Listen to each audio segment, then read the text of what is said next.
Hello বন্ধুরা, MLA কিচেনে সবাইকে স্বাগতম। আজকে আমি বানাবো চকুলি পিঠা। চকুলি পিঠা বানাবার জন্য আমি রাত্রে বিরির ডাল আর চাল ভিজিয়ে রেখেছিলাম। এই যে অবশ্যই চকুলি পিঠা বানাবার আগের দিন রাতে বিরির ডাল আর আতপ চাল ভিজিয়ে রাখবেন।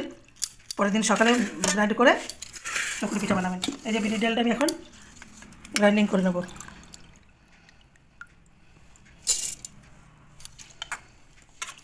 গ্রাইন্ডার বাটিতে দিয়ে দিচ্ছি, একটা স্মুথ পেস্ট বানিয়ে নেব।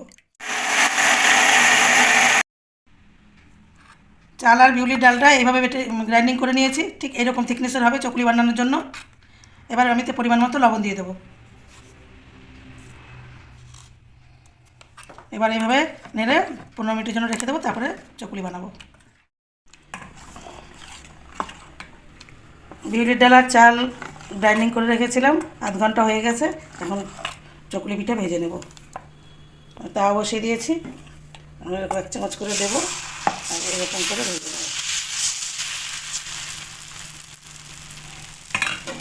একটু ডেকে দেবো।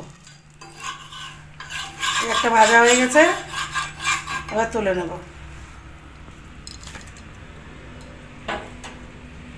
একটা দিয়ে দেবো।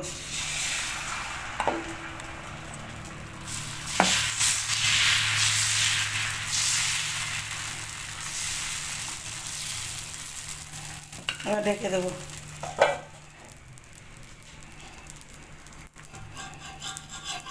আর একটা পিঠা হয়ে গেল, তুলে নিচ্ছি।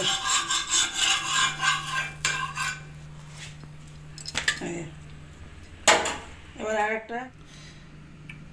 বন্ধুরা, চকুলি সব আমার ভাজা হয়ে গেছে। বিউলির ডাল আর চাল দিয়ে, আতপ চাল দিয়ে এরকম পাতলা পাতলা চকুলি বানিয়েছি। এই যে দেখুন, জালিদার পাতলা পাতলা চকুলি।